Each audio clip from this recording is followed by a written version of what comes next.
Olá, eu sou Mônica Rocha, sou de Propriá, Sergipe e hoje moro em Aracaju. Sou filha de um grande homem chamado José Augusto Feitosa e de uma guerreira chamada Maria Lúcia Nunes Feitosa. E hoje sou casada com Manuel, tenho 3 irmãos, José Augusto, Hudson Francisco e Cláudio José. Tenho 2 filhos, Marcelo Henrique e Manuel Augusto. E sou contadora de histórias. Quando eu lecionava, eu contava histórias, eu criava histórias e criava personagens.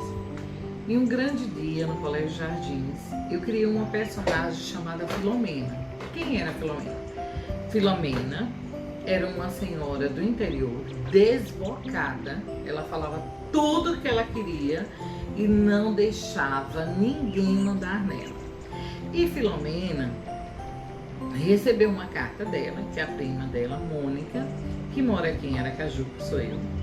E Filomena não estava sabendo o que a prima estava querendo. Então o que é que Filó faz? Sai de Quebrangulo e vem para Aracaju. Chega na sala dos alunos da tia Mônica e diz que quer descobrir o que é que Mônica quer. Olha aqui, olha. E qual era o objetivo dessa história? O objetivo dessa história era que meus alunos entendessem o que era um remetente e o que era um destinatário. Eu ensinava crianças da alfabetização na época e eles não sabiam, não estavam entendendo bem o que era destinatário e o que era remetente. Eu disse, nada melhor do que eu criar um personagem. E desse personagem, eu comecei a me tornar contadora de histórias oficial do Colégio Jardins. Dona Venísia viu uma possibilidade, que era dona e diretora da escola, e me convidou para ir para Londrina fazer um curso no sistema Max de ensino sobre contação de histórias. E aí eu fui. E depois desse curso, eu passei 7 dias em Londrina, né, imersa nas histórias do Max. E foi maravilhoso. Foi algo assim, um divisor de águas em minha vida, né? Quando eu retornei de Londrina, eu só queria aprender mais sobre a arte de contar. Então eu fui para Maceió, onde eu tive cursos com Lúcia Fidalgo. Eu comecei a descobrir os contadores de histórias daqui de Aracaju, como o Antenor, como Fátima Colares, como Thelma Costa, o Grupo Hanna. E aí foi se dando à medida que eu procurava. Então eu fui fazer cursos e cursos, fui para a Unifopes, lá em Maceió, no Sesc Maceió, e comecei a contar histórias tanto no Colégio Jardins. Eu contava história no Colégio Jardins desde os pequenininhos de 2 anos de idade até os alunos do 5º ano. Então eu conhecia toda essa fase. Depois eu me tornei professora também do 6º ano da língua portuguesa. E daí foi que eu continuei contando histórias. E fui contar histórias até o 1º ano, a primeira série do ensino médio. Então minha vida ela permeou tanto dos 2 anos até os 13, 14 anos, que eram os alunos do ensino médio. E eu contava histórias porque eu tive uma matéria que Dona Venísia um momento que era o incentivo à leitura, e esse momento ele era só para a leitura. Então nós tínhamos uma professora que era eu, então todos os dias aquela turma tinha uma história comigo e nós faríamos depois dessa história leitura de vários livros. Então estudamos livros de vários escritores daqui de Sergipe, dentro deles uma das escritoras que foi muito estudada foi a Ilês, nossa Jeane também foi muito estudada, nosso Gustavo Aragão e tem muitos outros daqui de Sergipe que nós estudamos. E eu me dividia numa contação de história para crianças de 2 anos, onde eu tinha que estar mexendo com muitos elementos para chamar a atenção daquelas crianças, onde eu também tinha que estar com a onomatopeia muito forte para também chamar a atenção daquelas crianças e buscar sons para que isso ficasse muito legal na contação de histórias. Trazia músicas mesmo, não sendo uma boa cantora, mas cantava. Quando eu chegava no ensino fundamental, no 2º ano, eu encontrava um universo bem diferente. Até o 1º ano, eu ia contando até a mesma história, né, de formas diferentes até o 1º ano. Quando eu chegava no segundo ano, eu tinha um grande, né, desafio, que era mostrar para a criança que era muito mais importante, era muito mais prazeroso e muito mais vantajoso para ele que ele tirasse um momento não só para o celular, mas também para o livro. E era um bom desafio. E tem, assim, foi muito gratificante todo o tempo que eu passei lá e que recebo ainda hoje das crianças o retorno, que hoje não são mais tão crianças, né, que tem um bom tempo, tem 4 anos que eu não estou mais na instituição, e elas me dizem que hoje leem, porque a gente fazia essa leitura, buscar leituras que as crianças gostavam, que os adultos gostavam. Eu tenho um aluno, nunca esqueço dele, ele não gostava de ler nada, mas ele era fã do MMA. E eu não sabia muito sobre o MMA. Então eu fui em busca de saber sobre o MMA e um belo dia, minha mala chegou com revistas do MMA, da MMA, né, que é uma luta. Então, quando ele viu aquele monte de revista, ele disse: professora, a senhora vai querer que eu leia isso? Eu disse: claro, a gente vai começar a ler um pouco sobre essa luta. E foi assim que ele também se empolgou. Logo depois eu comecei nessa mesma sala a fazer contação de histórias, contando histórias de jogadores do MMA, da MMA. E a criança, o adolescente, né, eles se empolgavam um pouco, porque a contação de histórias e o trabalho da leitura, eles caminhavam juntos, né, caminham juntos. Mas a gente tinha que ter a sensibilidade de saber o que é que aquela criança também gostava de ler. Então, na semana anterior, às vezes, eu fazia algumas pesquisas. E aí, o que é que vocês gostam de ler? Outra coisa que eu fazia muito, hoje eu não tenho feito tanto, porque hoje meu público está mais voltado a criança de 6 meses a 4 anos de idade, mas as de 4 a gente ainda já vai perguntando para ela o que quer que ela leia. A de 2, 3 anos, eles sempre batem na tecla da Chapeuzinho Vermelho, dos 3 Porquinhos. Então a gente traz, né, as releituras dos 3 Porquinhos, traz a releitura da Chapeuzinho Vermelho, de várias formas. Essa Chapeuzinho Vermelho conversa conosco, e todos os outros clássicos. Sempre com os pequenos, a minha vida ela é permeada o quê? A questão do olhar o tempo todo, as onomatopeias muito fortes, muito presentes, né? Alguns elementos que eu possa vir a trazer. Não trago muito fantoche, porque eu não sou tão rica no fantoche. Às vezes eu estou dizendo bom dia e a boca está fechada, então eu tenho que me policiar bastante. Mas aí eu trago outros elementos que vão me favorecer essa contação de história. Eu sou privilegiada porque eu trabalho num local hoje chamado Berçário Primeiros Passos, onde as crianças elas são imersas o tempo todo na leitura. Eu conto histórias, as professoras contam histórias, os auxiliares contam história, a dona da escola conta história. Então eu sou a contadora de história oficial, mas eles ouvem histórias o tempo todo. Então quando eu chego, é uma história a ser contada, mas o público eles já estão muito acostumados com as histórias. Então, como estão muito acostumados com a história, fica muito mais fácil para nós enquanto contadores de histórias. É bem tranquilo para a gente fazer essa contação de história quando esse público ele é acostumado. Mas quando eu saio desse universo, sempre eu faço o seguinte: eu começo minha história cantando algo antes. E aí eu sempre digo assim: olê, olê, olê, olá, eu hoje trago uma história pra contar. Olê, olê, olê, olá, eu hoje trago uma história pra contar. Eu conto histórias, conto estrelas, conto tudo. Desde o começo do mundo eu tenho histórias pra contar. Eu conto histórias, conto estrelas, conto tudo. Desde o começo do mundo eu tenho histórias para contar. E essa música ela me foi ofertada por uma grande contadora de história, Lucrécia, que ela é de Minas Gerais. E Lucrécia foi quem me ensinou essa música, né? Ela me deu de presente essa música. E eu amei a música e eu me identifico com ela e começo minhas histórias sempre com ela. E quando eu começo a história, eu vou me alimentando muito do meu público, né? Eu vou vendo o que o público quer. E se a história me permite um elemento que está ali no meu público, eu coloco sim, quando é um conto popular, que eu posso colocar outros elementos e trazer, dependendo muito do público, eu envolvo o público junto comigo para a contação.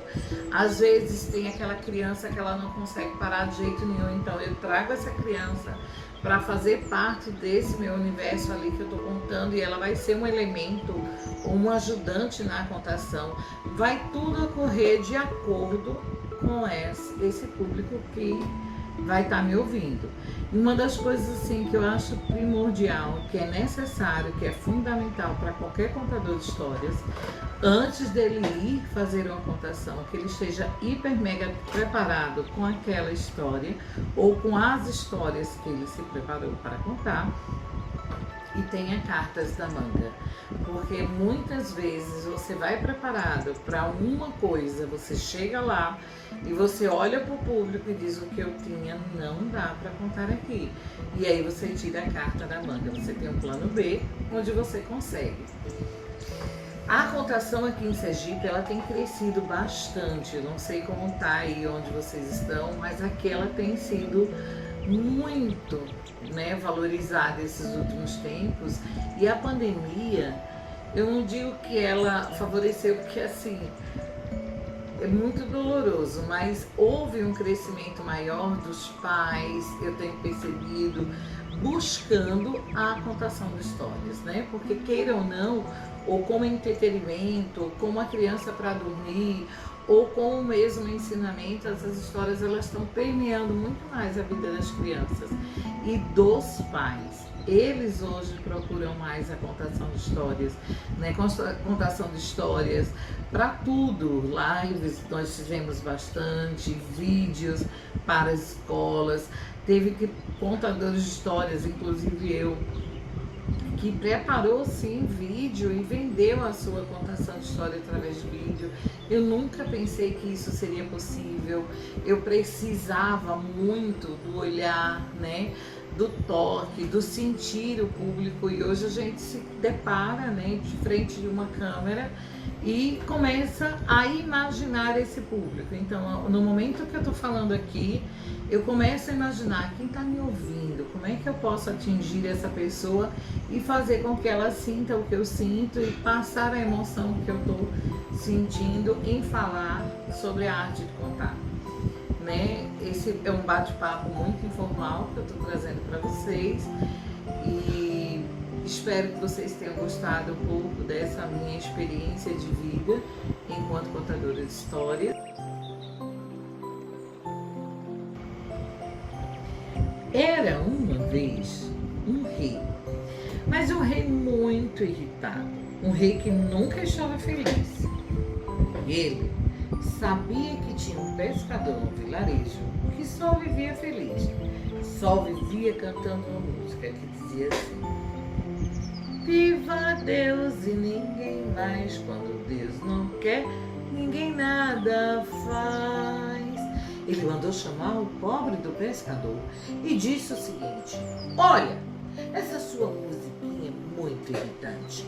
Eu quero que você realmente me prove se esse Deus é mais poderoso do que eu. Vamos ver? Vou te dar o meu anel. E esse anel você vai ter que cuidar. E daqui a 5 dias você vai ter que me trazer. E se você não trouxer, perde a cabeça. O homem saiu triste, muito triste, mas cantando bem baixinho: viva Deus e ninguém mais, quando Deus não quer, ninguém nada faz. Foi para sua casa. Chegando em casa, ele disse: mulher, guarde esse anel, mas guarde muito bem guardado, que este anel vale a minha cabeça. A mulher guardou o anel. Não se preocupe, meu marido, que ele vai estar muito bem guardado. E se vale a sua cabeça, vai estar mais bem guardado ainda.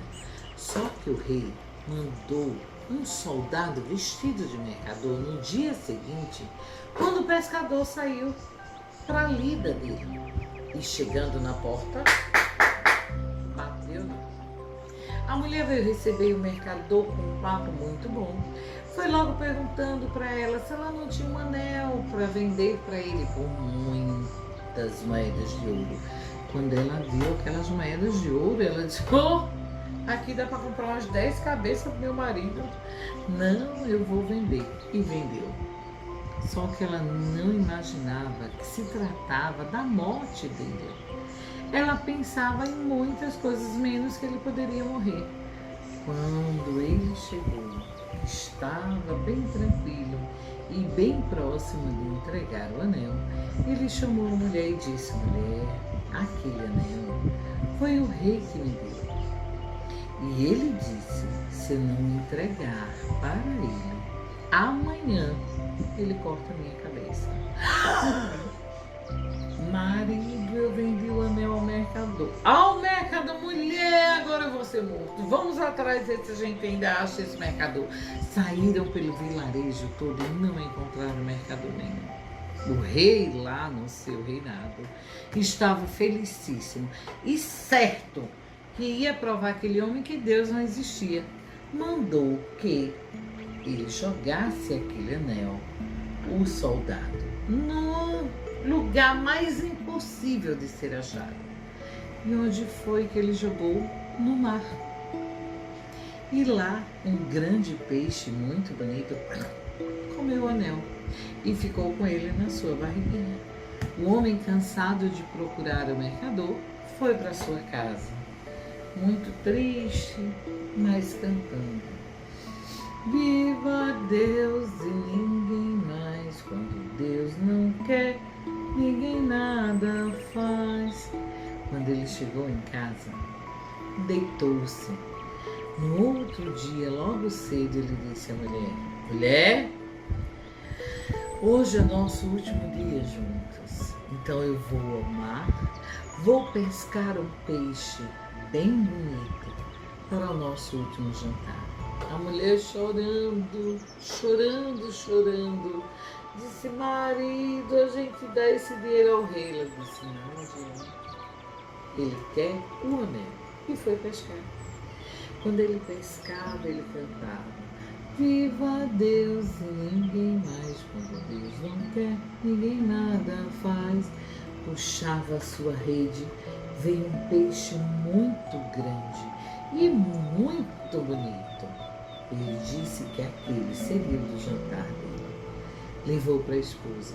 Quando a esposa tratava, deixava o peixe bem bonitinho, colocou no forno, e quando o marido começou a comer, ele sentiu uma coisa diferente. Tirou, era o anel do rei. E ele disse: "Mulher, o anel, o do rei." Pegou aquele anel, segurou na sua mão e disse: "Amanhã eu entrego ao rei." De manhã cedo, ele foi para lá.